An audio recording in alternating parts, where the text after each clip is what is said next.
warahmatullahi wabarakatuh. Waalaikumsalam warahmatullahi wabarakatuh. Selamat pagi Ibu semuanya. Pagi, Bu. Apa kabar hari ini? Alhamdulillah, luar biasa, tetap semangat. Allahu Akbar. Yuk coba semuanya kita semangat. Jaga kanan, jempol kiri, dua jempol, Baik Ibu semuanya, perkenalkan saya Megawati, calon guru penggerak angkatan 6 dari Kabupaten Sidoarjo. Nah, pada hari ini saya senang sekali melihat ibu-ibu semuanya sudah sehat semuanya, alhamdulillah. Tampaknya pagi ini segar-segar ya, karena ibu-ibu guru semuanya begitu semangat menyambut pagi ini dan terus tetap semangat di setiap waktu dan kapan saja, karena kita adalah guru-guru pendidik yang profesional yang berkualitas. Baik ibu semuanya, pada hari ini saya akan memaparkan tentang aksi nyata tugas dari guru penggerak ini, yaitu tentang budaya positif, yaitu saya memaparkan tentang bagaimana budaya positif ini dipaparkan dalam aksi nyata modul 1.4. Seperti yang kita ketahui ibu ya, budaya adalah sesuatu yang sangat guna sekali. Sementara itu budaya positif kita paparkan dengan dua kata, yaitu budaya positif. Kenapa disebut budaya positif? Karena budaya itu membiasakan sesuatunya bersifat yang baik kepada kita, kepada negeri kita, terutama kepada diri kita sendiri sebagai pendidik yang menjadi role model kepada anak kita. Ibu-ibu cantik semuanya, ya, seperti yang kita ketahui, budaya positif itu perlu sekali kita terapkan pada anak kita, karena budaya positif itu akan menanamkan nilai-nilai rasa yang bertanggung jawab pada anak kita, nilai-nilai yang akan mendorong kita kepada tindakan yang bermakna bagi diri kita. Seperti kita sebagai guru, kita akan menanamkan bagaimana nilai-nilai positif itu dimulai dari keyakinan kelas.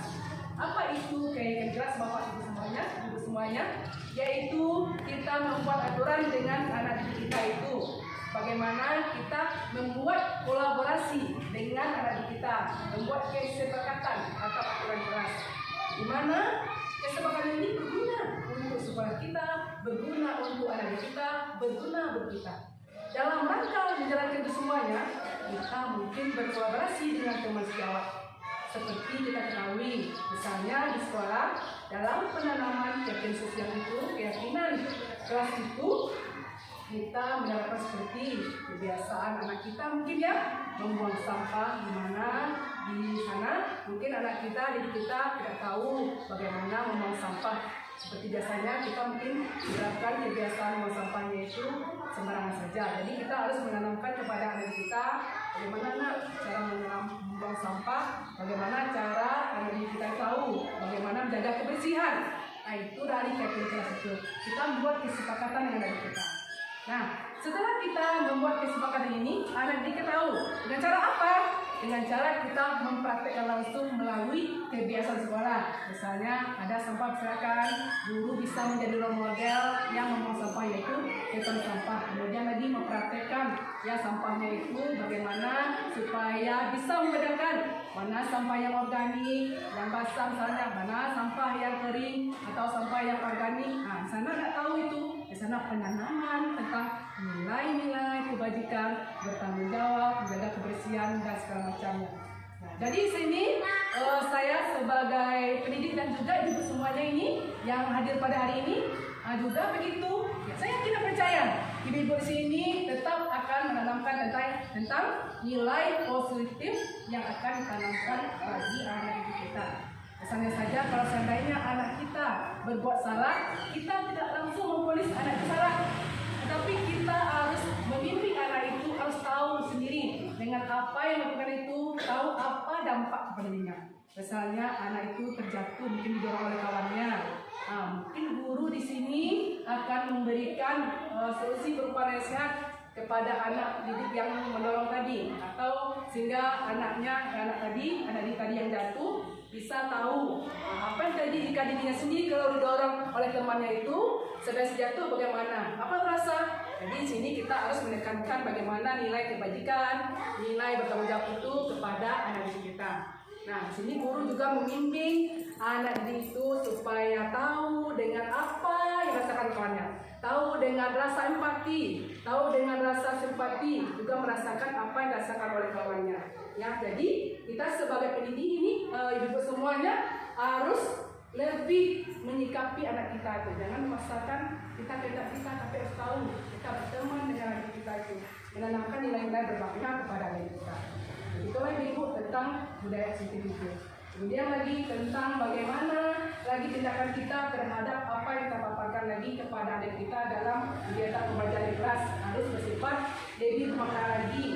Misalnya kita memberikan kegiatan dalam menggambar bebas misalnya. Ya, dalam kata menggambar bebas ini, tentunya kita mengembangkan dalam kegiatan bebas itu kita harus mengembangkan apa-apa ide-ide yang terdapat pada adik kita. Misalnya dia menggambar, misalnya mewarnai, ya mewarnai itu misalnya ada kegiatannya itu mewarnai misalnya daun, mungkin diwarnainya seperti warna biru misalnya. Mungkin di sana di balik dia mewarnai itu mungkin ada maknanya, mungkin warna biru dipaparkannya berdasarkan pandangan dia terhadap pandangan daun, mungkin karena jelah matahari yang bersinar, mungkin daunnya itu tertumpah karena warna sehingga warnanya jadi biru. Nah itu tentu pada kita menyikapi ada kita dan kita merespon kemampuan ada di kita. Itulah ibu tentang pelajaran budaya positif. Jadi intinya dalam pembelajaran budaya positif ini kita sebagai pendidik harus paham betul bagaimana menyikapi anak didik kita sehingga anak didik kita bermakna bagi masa depan. Karena dalam penanaman restitusi sosial, penanaman nilai kebajikan, nilai-nilai kebudayaan kita dalam budaya positif ini terlalu dini kita sikapi. Sebaiknya kita sikapi sejak dini karena anak usia dini ini, anak kita itu merupakan investasi masa depan. Demikianlah ibu-ibu dan kawan-kawan semuanya paparan saya tentang kegiatan aksi nyata modul 1-4 tentang budaya positif. Nah, untuk mengakhiri kegiatan ini, sama-sama kita semuanya tepuk semangat lagi ibu-ibu ya, supaya kita dalam mendidik anak didik kita lebih bersemangat lagi dan tetap bersemangat dan terus bersemangat. Tepuk semangat. Jempol kanan, jempol kiri, dua jempol, rancang kanan. Terima kasih kawan-kawan semuanya. Demikianlah paparan tentang kegiatan aksi nyata 1-4 dari modul yang saya pelajari. Semoga kita semuanya menjadi guru yang lebih kreatif lagi, yang bermakna bagi anak didik kita semuanya. Assalamualaikum warahmatullahi wabarakatuh. Waalaikumsalam.